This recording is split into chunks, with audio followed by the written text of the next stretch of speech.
Hi, this is Tony Loretti. I'm here catching up with Steve Finley. Steve, how you doing? I'm doing great. Yep. Glad to have you in my office. Yeah, I like your office. I really like this picture. Old Ebbets Field. Yeah. Any true meaning behind this? It's just kind of a cool old picture. I mean, the way baseball used to be a long time ago. Yeah, it's like back in 1998, right? When you played here, right? Yeah, that was a good year. Okay. Great year. Steve, you and I met. You probably don't remember this, but I think Budweiser or somebody, some beverage company, put on an event at Petco Park, and you were in a boot cast or something happened to your ankle. I don't know if you remember playing. I don't know, playing tennis or something, but it was Basketball.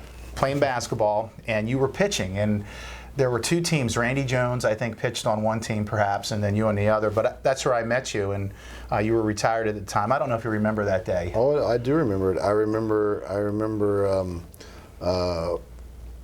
actually throwing the guy that was throwing batting practice that day was throwing so bad. I was like, I can do this better in my walking boots. So I went out there and started throwing batting practice. Do you remember me going deep on you? Maybe out of the infield. I think I got one out of the infield. But that's where we met, and you were actually working, I think you were in the insurance field or something. There was an Irish gentleman. I think he's passed away. Yes. I'm not sure if you were working with him. Yeah, Michael O'Riordan. That's who originally got me kind of into the financial services industry. Right, and that's kind of where you're at now. Yeah, well, I since moved over to Morgan Stanley back in 2014. Yeah. They were starting their global sports and entertainment division to kind of change the narrative in the athletic world of so many guys, losing, basically being bankrupt within 5 years, 3 to 5 years after retiring.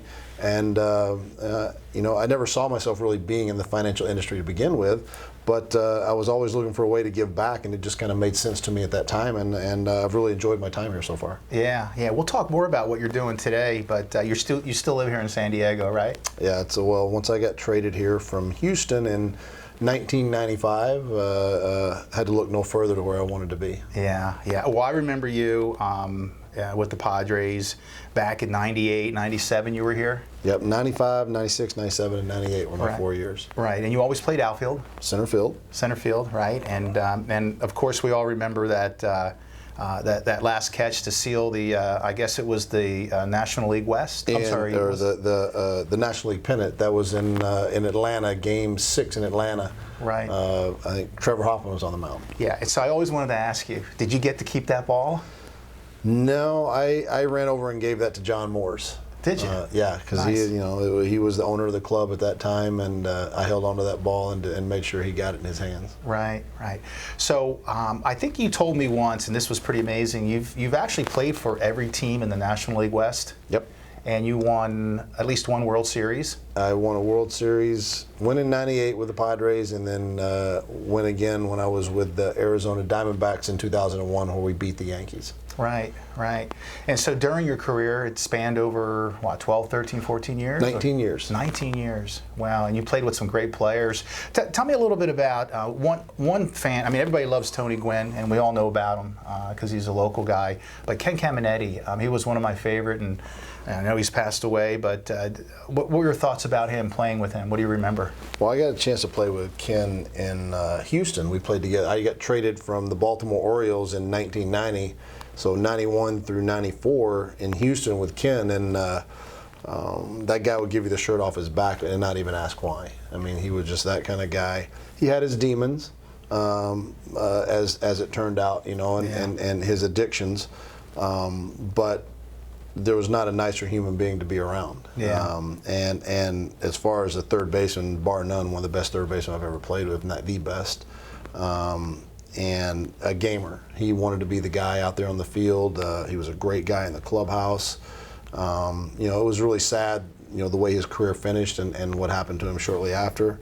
And we all tried to do our best to try to help him through that process, and unfortunately just wasn't enough. But yeah, Caminetti that's one of the reasons he was a fan favorite around here. Just the way, what you saw on the field was what he put in all of his life, all the energy and everything. Right. And we watch ESPN, we watch all these sports shows, and you have commentators, kind of telling you who's good. He's a really good player, he's that. But you being in the game and playing around some great players, can you tell me one or two guys that really that you played with and you said, this is a real ball player, this is a great player? Well, one of the guys who really helped shape my career, Cal Ripken Jr. Right. He's the Iron Man. Yeah. Everybody knows the Iron Man. And my first 2 years were spent in Baltimore, and I just remember him telling me, if a manager ever asks you if you're okay to play, the answer is yes every single time. Even if you can't hardly walk out on the field, you go and play. And that's the way he lived the game. And so it kind of always stuck with me. And anytime a manager asked me how I felt, can you go today? I'm like, yeah. In the back of my mind, I might have been going, my hamstring's getting ready to pull, my back's killing me, or whatever's hurting. But I never let that come into play. And he said that some of those days where you go out there like that will be some of the best days you have on the field, and he was absolutely right. And so that kind of carried with me through the rest of my career. I wanted to be out there every day, no matter how I felt. Right. Yeah, that's a great way to approach it. Yeah, and Tony Gwynn helped me with my hitting. He helped turn around the way I understood hitting. He was able to explain it in a way. He and Merv Retman, who was our hitting coach at that time, hitting is kind of it's a weird science sometimes, and it comes in all different kinds of words and semantics, the way you say things. And for one guy it just makes sense, for the other guy it's Chinese. You have no clue what they're talking about. And the way they explained it, it just registered in my head. And I was like, the light bulb went off. And then I asked, is it okay to think about driving the ball? And they were like, absolutely. And I started hitting home runs. I was like, I spent 7 years of my career trying to do this. Yeah. And now all of a sudden it happens. And so, the rest of my career was spent more thinking about in those terms, and my career path just kind of went up from there. Right. A lot of people don't know this. When I think of you, you were always kind of a fast, kind of a skinny guy. And when you think of a skinny, fast guy, you don't think of home runs, but you had over 300 home runs, didn't you? Yep. I'm not sure. I think 303 or 5 or somewhere around there. And, I always had power, even in the minor leagues and in college. I never hit a ton of home runs. I think one year I had 17 combined from college all the way through the summer leagues and USA team and stuff. And then had power. I was batting third on opening day of my big league career, but I separated my shoulder. But they always really wanted me to hit the ball on the ground. They said, hit the ball on the ground, use your speed. So it was always, chop the ball. Did you bunt? I bunted a lot. Did you? I'd probably bunt 15 to 20 times a year. But isn't that cheating? When you're fast, it's a great way to get out of a slump. That's the way I looked at it. But I was always that guy that could run, but I always had the power, but they wanted me to keep the ball on the ground. And so I kind of got the handcuffs taken off of me when I got to San Diego, the way it was taught to me, and it worked. But not only hitting, you were a great hitter, also fielding. You had some Gold Gloves, right? 5 Gold Gloves. Right. I took pride in both sides. Everybody always, which side did you like most? I was like, I liked them equally. There was nothing better, and that was one thing about the old Qualcomm Stadium outfield. The wall, it was like a trampoline. You could go full speed into that thing, and it just kind of grab you and throw you back. Where most walls now, you can't do that. Or when we would go on the road, you really couldn't do that in some places. But I love making over the fence catches, robbing home runs, or making diving plays. That is pretty cool. It would be. I guess they wouldn't agree to do this, but put like a little trampoline at the base of the wall, and some of you guys can hit that, jump up, and grab the ball. Hey, I'd be for it. It would make it interesting, that's for sure. Qualcomm was great. I remember going to, I guess it was Houston, the playoffs in '98, and that crowd was so loud. When a good play occurred for the Padres, 70,000 people screaming. Yeah, they had just enclosed the stadium for football, so it was the noise level. That's probably why I can't hear right now. So if I have to say, what? Can you say that again? That's probably why. Even the teams that came in and played, the Braves and the Yankees, so that was one of the loudest stadiums they've ever been in their life. Right. Yeah. I still get goosebumps when I think about that sometimes. Yeah. And for you guys to get up there and still concentrate and hit clutch. Speaking of that, I went online and I kind of was looking around at some of the neat hits that you had, and one that, and I don't know in your book if this ranks up there, but when you played with the Dodgers, I think you hit a grand slam to put the team into playoffs or win the division. Was that one of your greatest hits? Yeah, it's one of my pinnacles. An individual moment, that would have been it. I remember it, and I remember thinking about that about 2 weeks before the season ended. I just had this thought. I was like, I want to hit a home run. I want to hit a walk-off home run. But Dustin Hermanson was their closer, and I just visualized it, and it just kept sticking with me like, this is going to happen. And I told one of my buddies, like a week before it happened, like I said, I'm going to hit a home run off Dustin Hermanson to win the whole thing. You watch. Wow. It ended up being the day before the last game, and it was Wayne Franklin. Dustin Hermanson was already out of the game in the 9th inning, and but it happened. I remember walking to the plate. I turned around and looked at the bench because the guy that was coming in, I had picked his pitches in San Francisco, and I looked back to the bench, and they're just going, yeah, because they knew I had him. I was like, I told Adrian Belter, who was behind me, I said, just put your bat on the ground. This is over. Wow. I didn't know I was going to hit a home run, but I knew the game was going to be over. And I remember walking to the plate. I had never done this before in this situation. I walked to the plate looking around at the crowd. I wasn't even worried about the guy on the mound because I knew I had him. Wow. And just enjoyed the moment all the way there. Yeah. And that was pretty cool. And then once it happened, it was like I knew the game was over. I didn't know if it was going out, but I knew the game was over. Who called that? Vince Scully must have called that. Yeah, right? Vince Scully. That must be great. I mean, that's awesome. Tell me, what is your most clutch hit? Is there one hit that you really remember as being your best? That was it, and then there was a walk-off grand slam here with the Padres in '98, at the beginning of the season. It was 2 outs. Had a couple of them with San Diego. 2 outs, and down by 2 runs with the bases loaded, and hit a grand slam, walk-off grand slam there. Had another one in '96 in September when we were chasing to win our first division, Western Division pennant with 0-2. 2 outs in the bottom of the 9th with a runner on first, and hit a 2-run homer to put us up by, to win the game by a run. Right. So we were down by a run. What about defensively? Do you have a catch or a throw that really, you really remember well? Probably. I think Andy Benez was pitching here. It might have been in 1995. It was a 1-0 game, and Rick Wilkins, he was a catcher. I think it was Rick Wilkins with the Chicago Cubs. 2 outs in the bottom of the 9th inning, went over the fence to take his ball back and brought it back in to preserve the 1-0 game. Nice, yeah. Nice. You've had a few of those. A few over the fence, yeah. I always prided myself in doing it, and I never will forget. Oh my God, I remember this story with Lance Parrish. Remember him, big catcher with Detroit? Yep, I do. At this time, he was playing with the Angels, and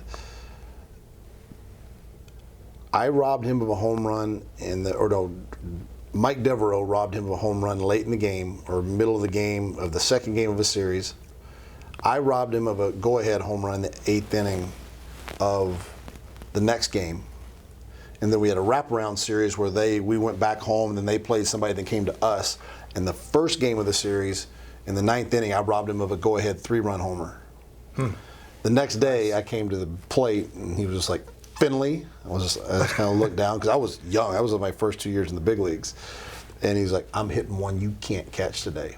Mind you, he's a pull hitter. He always pulled everything. I'm playing right field today, and I'm thinking like, there's no way. He hit a ball 20 rows deep, straight over my head in right field. Wow. I went back to the plate next time. I was like, wow. That's pretty cool. That was, and I'm sure he had a lot of anger built up after getting robbed for 3 home runs and basically 3 straight games from us with the Orioles. Do you consider yourself, now that you're retired, a Padre? I know you played with the Giants, had some good years with other teams. Padres have a little warm spot in your heart? This is where I live, and I work for the Padres now. Yeah, what are you doing for them? I'm a special assistant to player development, so I go out to the minor leagues, see each affiliate a couple times a year and work with the guys, go to spring training with the big league club, and then also go back for the minor league side, and go down to the park occasionally. Just kind of there for whatever, work with the guys in outfield, base running, occasionally hitting. Just kind of whatever's necessary, whatever's needed. They're playing really good now. 5 series in a row they won. The big league club is playing great, and right now the Padres have the #1 minor league system in all of baseball. It's looking good, isn't it? It's great. I mean, it is stacked with talent. It makes it a lot of fun to go out and see the guys and see them progress along. And our scouting department is unbelievable. I'm not a very good projector. And like some of the kids that came in that were really young a couple of years ago, they came back like men, like in the off season the next year later, and you're just seeing these guys grow, and it's like, wow. you see where the Padres organization is heading, and it's pretty exciting. Yeah, you're seeing some confidence now, and you're seeing people, being aggressive at the plate, like the center fielder, Margot. Yeah. He's starting to hit real well. He had a great game yesterday, and some of those catches and so forth. Really good. But, I think they're going to, they're 3 games under, 4.5 games out. So they've got a chance. Look, crazy things have happened. Nobody predicted the Atlanta Braves to be where they're at right now, and they're in first place in the National League East. Right. They finished, they had lost 90 games last year. Right. So it doesn't take much to flip a switch and things to turn around, and whether it's at the beginning of the year like the Braves have done or at the middle of the year, it just, the switch has to go off, and you start believing, you have confidence. Right now they're winning, and obviously winning teams have to win series and you have to win, but sometimes it's more how you deal with the failure, or you start struggling a little bit, that you don't see extended losing streaks. And so I think that's going to be the real character time for the Padres right now. Yeah, we'll see how they do. But so you go from the excitement of making catches over the wall and hitting grand slams to win games, and now you're working over here at Morgan Stanley. And I know you and I, through some of my cases as an attorney, you guys were able to help us out with some structured settlements, and that all went great. I know you've done some of that stuff, but what are you doing here with Morgan Stanley now? Well, we're just really focusing right now for me on the baseball side, focusing on the draft the last couple of years. Right now, the kids in the MLB draft, especially in the top couple of rounds, are getting upwards of $2 million. The first round is usually at the lowest $2 million, upwards of $5-6 million. Right. And really focusing on the younger kids, even in the minor leagues, because that's where you can. Baseball is unique, where when you get drafted and you sign, you don't go straight to the top. You have to work, usually a few years in the minor leagues to kind of hone your skills in order to get there. So that also gives us a time to hone their financial skills and kind of educate them on the process and how the money works, and this sum of money they've got might be the last sum they get. Right. It's not guaranteed to get to the big leagues. Absolutely. So it really gives you a chance to add a lot of education before they get to the big leagues, with the hope that once they get there, they can understand that their career paths are usually pretty short. Sure. Even the best guys. I played for 19 years. That's really short window. Right. But the average career is maybe 5 or 6 years, and then you have the rest of your life. So really trying to educate them on spending and how fast it can go, and hopefully put them in a position so that they can be able to do what they want when they retire, not what they have to do. And I would imagine some of these kids coming from nothing, really, and getting these, just like in all sports, football and perhaps in basketball, and the first thing they want to do is take their money and get the things they really want in life, cars and homes, and some things that really are bad, bad choices. So yeah, I think it sounds like the service that you can provide is educate them and make sure they have some strong, solid investments, so they have the money the rest of their life. That's the goal. That's the goal. It's not an easy process, but it's one I enjoy doing. Right, but you don't work just with professional ball players. You work with other people too. No, money issues are not unique just to athletes. That's right.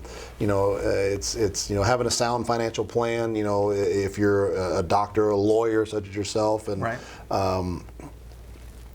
It's your career time is much longer, and the way you can manage your wealth as you go forward in your life is completely different than an athlete. And the larger portion of our practice is high net worth individuals that we handle here. So it is all over the map. There is the single unifying thing is that understanding your money and how it works and how it can work for you is important for every client. Right. So before I let you go, I want to ask you, I just realized, did you pitch in a game at one time? Like they needed somebody to soak up some innings. Were you the guy? I forgot about that highlight. How did you do? Well, did you happen to Google my pitching stats? I think you pitched one inning. I think maybe you. I have a 0 ERA. Zero. Yes, Okay. 0 ERA. So no one got a hit. No one got a hit. I hit somebody. I did. I remember seeing that. I got. I think it was Calvin Murray to fly out to right, And then I walked Andres Galarraga, which wasn't necessarily a bad thing because I was really worried. He's very large when you stand 60 feet away from him. I would think having him hit a line drive. And then I hit Jeff Kinn in the butt with a knuckleball with 2 strikes. That was Jay Bell's fault. He talked me into throwing it for the second time. The first one was terrible. The second one didn't. No, it was just straight knuckling and went straight across and hit him. What did your fastball top out at? Like 88. 88? Yeah. That was nice. They didn't want me to throw hard, so I just kind of nice and easy. And, yeah. But that was good enough. You must have had some laughs in the dugout afterwards. Then I got Sean Dustin to ground into a double play. That was the best part. And I broke his bat. What did he say to you after the game? Oh, he sent it over with some explicatives on it. Broken bat. All in fun and jest, but I still have that bat somewhere. Well, hey, good luck with Morgan Stanley. Thank you. And thanks for everything, and good chatting with you, and we'll see you around. You got it. Thank All you. right. Thanks.